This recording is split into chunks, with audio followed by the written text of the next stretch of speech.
right, so it's September. That means another iPhone event. That means I have some thoughts on what Apple released and what Apple has in store and what another year of new iPhones look like. So this year, I would say the updates were a little bit underwhelming, but there were still some cool stuff that were released and I think very worthy to talk about.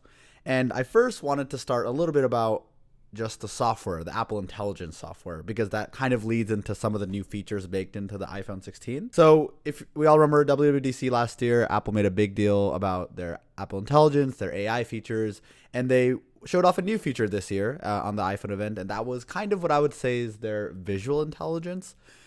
It's, you can use the iPhone now to point at restaurants, but also in a very Apple fashion demo, you can take a picture of a dog, and then instead of asking the owner what dog is your dog, you can just use Siri. It's fine, I guess. I mean, it was cool. And besides that, there's all the other AI features that Apple released in WWDC.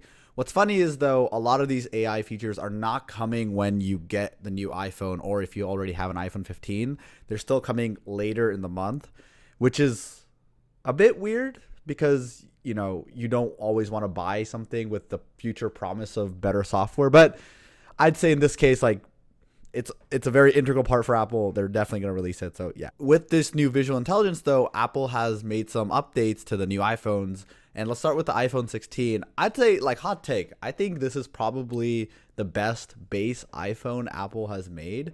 I'm even reconsidering if I need a Pro because the base iPhone has a lot of the same features the Pro does. And I think that's a good thing. That's a great thing, actually. But anyway, the iPhone 16, it gets the action button from the Pro models of last year, which is nice. I don't know how useful that is. But the big new feature is the camera control. They're not calling it a button.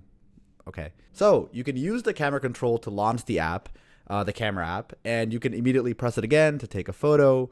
But it's also it's a capacitive button, and they've built in some pretty cool features where you can use it as an aperture slider. You can use it as a zoom. You can toggle between different modes and all this different stuff. And I think it is really cool. It seems very innovative. And the only gripe I have about it is, though, a lot of the features that they showed were like landscape. And I know that most of the other features probably will work vertically, but most people who are using an iPhone to take photos are not using it landscape. They're using it vertically. So I hope it's as intuitive with your thumb because you're going to be holding it like this. I don't know. I don't have one. That's to be said. Another note I was thinking about with this new capacitive button, though, is how are cases exactly going to work? I mean, they're going to have a cutout, but is it going to be as natural as Apple intended the user experience to be for this camera control with a case on? Or are some cases going to fully cover it, but kind of have their, you can use it over the case? I'm unsure, but it'll be interesting to see how some case manufacturers tackle this new button and this new problem. So yeah, but besides the visual intelligence stuff and also the camera control, the iPhone 16 gets all the basic updates that most base iPhones will get. You have the new A18 chip. You also have slightly better cameras. I think the ultra wide's a bit better now in the base iPhone. And also something to note is the cameras are in a vertical orientation now, which allows you to record spatial video that you can watch on your Apple Vision Pro, which most people probably don't have. And the last thing I will say is that the iPhone 16 still, unfortunately, has a 60 hertz display. And yes, I know most people probably don't care. I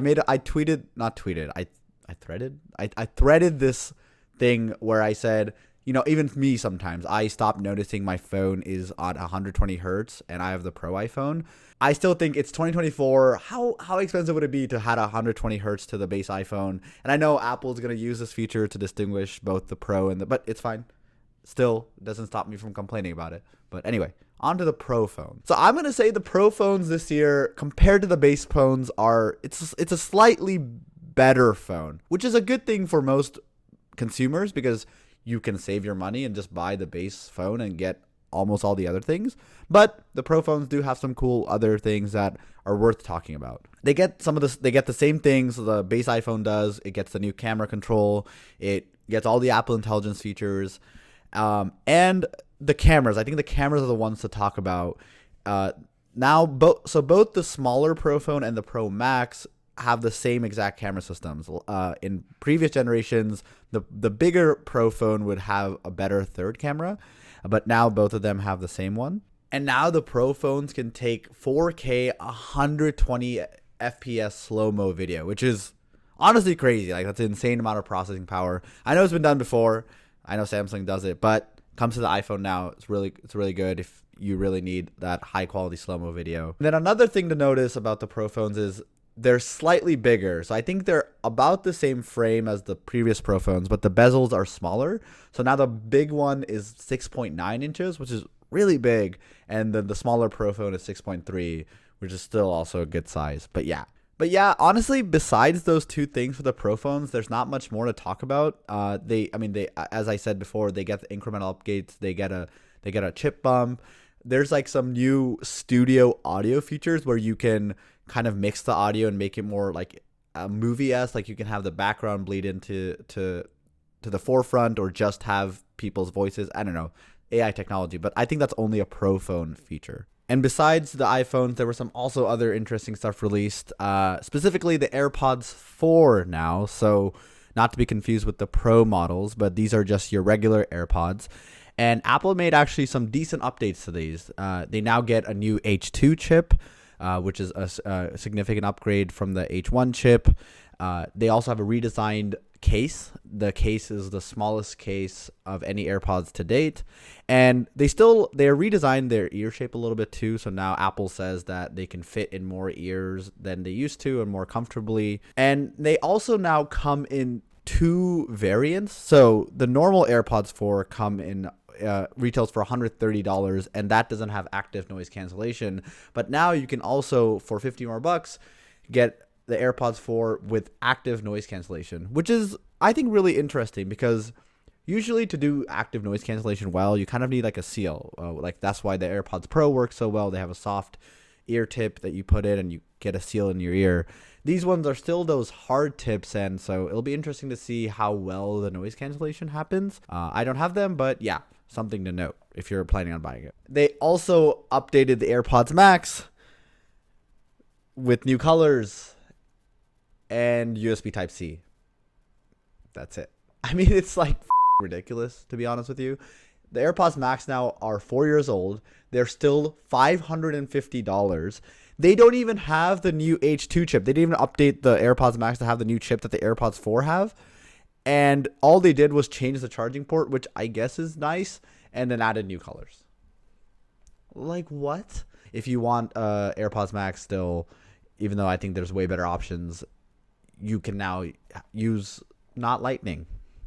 Yay, Apple. Okay, well, besides my rage on the AirPods Max update, another update they made to the Pro AirPods, though, was they can now double as a hearing aid, which is just absolutely mind-blowing. Now, this is like actual innovation, I would say.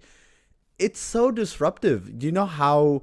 I don't know, I don't have hearing problems, but for people with hearing problems and who need hearing aids, I think this is just such a cool product. You can buy a pair of headphones that are very comfortable.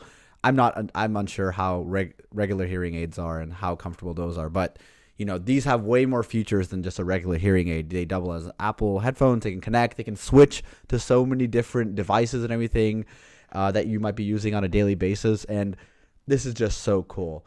This is pending FDA approval, I think, but I think they said it's pretty, like, it's probably going to happen. But yeah, really cool thing that I had to mention. It doesn't affect me, but for so many people with hearing problems, I think this is going to be such cool technology. And the last thing I'll talk about is the Apple Watch Series 10.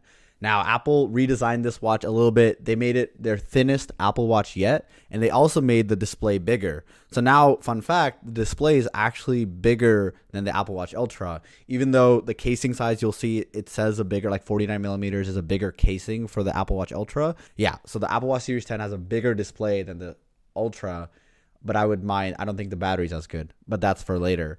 So yeah, cool new design. And they added some cool new features to watchOS with these updates. They also added a new chip for the Apple Watch Ultra. But I think one cool update is now in Apple Health, they can detect sleep apnea. And that's coming later this month, which is pretty cool for a lot of people that may or may not know they have sleep apnea, so that's a cool notification. And then they made some slight improvements as well. They added new colors for the Apple Watch Series 10, a new jet black color if you're into that. They also added some better fast charging support, I think 80% in 30 minutes now. And yeah, they also did a minimal upgrade to the Apple Watch Ultra 2. You can now get it in satin black. I don't want it. I don't need it. I don't need it. I really want it. It looks so good. Like, I've had this, my Apple Watch 1. I didn't even upgrade to the 2 because I didn't think it was worth it for a while now. So is it worth an update? You decide if you have like $600-700 lying around. So that was the Apple event for 2024.